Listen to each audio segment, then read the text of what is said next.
സംസ്ഥാനത്ത് പരീക്ഷകൾ നടത്തുന്നതിനും പ്രതിസന്ധി. ഹയർ സെക്കൻഡറി പരീക്ഷകൾ നടത്താൻ പണമില്ലാതെ ബദൽ മാർഗം തേടി സംസ്ഥാന വിദ്യാഭ്യാസ വകുപ്പ്. സ്കൂളുകളുടെ സ്വന്തം ഫണ്ടിൽ നിന്ന് തുക ചിലവഴിക്കാൻ നിർദ്ദേശം. തുക പിന്നീട് തിരിച്ചു നൽകുമെന്നും വിദ്യാഭ്യാസ വകുപ്പ്. വിവരങ്ങളുമായി എസ് ശാലിനി ചേരുന്നു. ശാലിനി, സംസ്ഥാനം കടുത്ത സാമ്പത്തിക പ്രതിസന്ധിയിലൂടെ നീങ്ങുമ്പോഴാണ് പരീക്ഷകൾ നടത്തുന്നതിനും പ്രതിസന്ധിയിലായിരിക്കുന്നത്.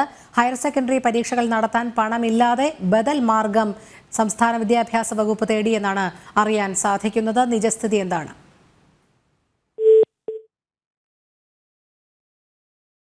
ശാലിനിയിലേക്ക് എത്താം.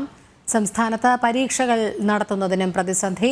ഹയർ സെക്കൻഡറി പരീക്ഷകൾ നടത്താൻ പണമില്ലാതെ ബദൽ മാർഗം തേടി സംസ്ഥാന വിദ്യാഭ്യാസ വകുപ്പ്. സ്കൂളുകളുടെ സ്വന്തം ഫണ്ടിൽ നിന്ന് തുക ചിലവഴിക്കാനാണ് നിർദ്ദേശം. തുക പിന്നീട് തിരിച്ചു നൽകുമെന്നും വിദ്യാഭ്യാസ വകുപ്പ് പറയുന്നു. സംസ്ഥാനം കടുത്ത സാമ്പത്തിക പ്രതിസന്ധിയിലൂടെ നീങ്ങുമ്പോഴാണ് ഇത്തരത്തിൽ പരീക്ഷകൾ നടത്തുന്നതിനും സാമ്പത്തിക പ്രതിസന്ധി വന്നിരിക്കുന്നത്. സ്വന്തം ഫണ്ടിൽ നിന്ന് സ്കൂളുകൾ തുക ചിലവഴിക്കാനാണ് ഇപ്പോൾ നിർദ്ദേശം നൽകിയിരിക്കുന്നത്. ശാലിനി ചേരുന്നു. ശാലിനി, വിവരങ്ങൾ. രോഹിണി സൂചിപ്പിച്ചതുപോലെ തന്നെയാണ് മാർച്ച് ആദ്യവാരത്തോടു കൂടിയാണ് സംസ്ഥാനത്ത് ഹയർ സെക്കൻഡറി പരീക്ഷകൾ ആരംഭിക്കുന്നത്. SSLC higher secondary, vocational higher secondary പരീക്ഷകളാണ് മാർച്ച് മാസത്തോടെ ആരംഭിക്കുന്നത്. ഈ സാഹചര്യത്തിലാണ് ഈ പരീക്ഷകൾക്ക് പണമില്ല എന്നുള്ളൊരു നടപടി അല്ലെങ്കിൽ അത്തരത്തിലൊരു ന്യായീകരണം ഇപ്പോൾ സർക്കാരിന്റെ ഭാഗത്തു നിന്ന് വരുന്നത്. ഇതിന്റെ ഭാഗമായിട്ടാണ് ഇപ്പോൾ ബദൽ മാർഗം തേടിക്കൊണ്ട് വിദ്യാഭ്യാസ വകുപ്പ് ഉത്തരവിറക്കിയിട്ടുള്ളത്. സ്കൂളുകളുടെ സ്വന്തം ഫണ്ടിൽ നിന്ന് തുക ചെലവഴിക്കാനാണ് നിർദ്ദേശം ഈ ഉത്തരവിലൂടെ നൽകിയിട്ടുള്ളത്. ഒപ്പം തന്നെ തുക പിന്നീട് തിരിച്ചു നൽകുമെന്നും വിദ്യാഭ്യാസ വകുപ്പ് പുറത്തിറക്കിയ ഉത്തരവിൽ പറയുന്നുണ്ട്.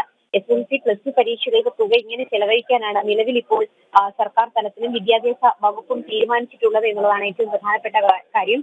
2024 മാർച്ച് 1 തുടങ്ങുന്ന പൊതുപരീക്ഷ തടസ്സം കൂടാതെ നടക്കുന്നതിലേക്കായി 1ഉം 2ഉം വർഷ വാർഷിക പരീക്ഷയുമായി ബന്ധപ്പെട്ട പരീക്ഷാ ചെലവുകൾക്കുള്ള ഫണ്ട് സ്കൂളുകളുടെ PT അക്കൗണ്ടിൽ നിന്ന് പിൻവലിക്കുന്നതിനും ഒപ്പം തന്നെ സർക്കാരിൽ നിന്ന് ഫണ്ട് അനുവദിക്കുന്ന മുറയ്ക്ക് അത് തിരിച്ചു നൽകുവാനുമുള്ള അനുമതി നൽകണമെന്ന പരാമർശ പ്രകാരമാണ് പൊതുവിദ്യാഭ്യാസ ഡയറക്ടറുടെ ഈ ഉത്തരവ് എന്നുള്ളതാണ് ഏറ്റവും പ്രധാനപ്പെട്ട കാര്യം. സംസ്ഥാനത്തെ സാമ്പത്തിക പ്രതിസന്ധി പരീക്ഷകളെ പോലും ബാധിച്ചിട്ടുണ്ട് എന്നുള്ളതാണ് ഈ ഉത്തരവിൽ നിന്ന് മനസ്സിലാക്കേണ്ടത്. ഒപ്പം തന്നെ വലിയ രീതിയിലുള്ള ആശയക്കുഴപ്പങ്ങൾക്കും ഇതൊരു കാരണമായിട്ടുണ്ട്. പ്രത്യേകിച്ച് ഈ പരീക്ഷാ ചോദ്യപേപ്പറൊക്കെ തന്നെ വിതരണം ചെയ്യുന്ന ഒരു സാഹചര്യം, ഇതുമായി ബന്ധപ്പെട്ട ക്രമീകരണങ്ങൾ കഴിഞ്ഞ ദിവസം വിദ്യാഭ്യാസ മന്ത്രി V ശിവൻകുട്ടിയുടെ നേതൃത്വത്തിൽ പരീക്ഷാ ക്രമീകരണങ്ങളൊക്കെ തന്നെ നിശ്ചയിച്ച സാഹചര്യവും ഇതുമായി ബന്ധപ്പെട്ട യോഗങ്ങൾ 14 ജില്ലാ കളക്ടർമാരുടെ വിളിച്ചൊരു സാഹചര്യവും പശ്ചാത്തലവും ഒക്കെ നിൽക്കുന്നുണ്ട്. ഇതിന് തൊട്ട് പിന്നാലെയാണ് ഇത്തരത്തിൽ പൊതുവിദ്യാഭ്യാസ ഡയറക്ടറുടെ ഉത്തരവ് എന്നുള്ളതാണ് ഏറ്റവും നിർണായകമായിട്ടുള്ള കാര്യം. എന്നാലും സംഭവത്തിൽ വലിയ രീതിയിലുള്ള വിമർശനങ്ങൾ സർക്കാരിനെതിരെ ഉയരുന്നുണ്ട്. പ്രത്യേകിച്ച് പരീക്ഷ അടുത്തിരിക്കുന്ന ഒരു സാഹചര്യം, വളരെ കുറച്ച് ദിവസങ്ങൾ മാത്രം ഇനി പരീക്ഷയ്ക്കുള്ളപ്പോൾ പരീക്ഷ നടത്തിപ്പിന് ഫണ്ടുമില്ല എന്നുള്ള സർക്കാർ ന്യായീകരണം അത് വലിയ രീതിയിലുള്ള വിമർശനങ്ങൾക്ക് ഇടവെക്കുന്നുണ്ട്. എന്തായാലും ഔദ്യോഗികമായി സർക്കാർ തലത്തിൽ ഉത്തരവ് വന്നിരിക്കുകയാണ്. നിലവിൽ പണം ചിലവാക്കിക്കൊണ്ട് തിരികെ നൽകുന്ന രീതിയിലായിരിക്കും സർക്കാരും വിദ്യാഭ്യാസ വകുപ്പും ഈ നടപടിയിലേക്ക് കടക്കുക. എന്നാലും വിമർശനം ഒരു ഭാഗത്ത് ഉയരുമ്പോൾ ആശയക്കുഴപ്പത്തിലായിരിക്കുന്നത് പൊതുവിദ്യാഭ്യാസ വകുപ്പാണ് എന്നുള്ളതാണ് ഏറ്റവും പ്രധാനപ്പെട്ട കാര്യം. ശരി, ശാലിനിയാണ് വിവരങ്ങൾ നൽകിയത്.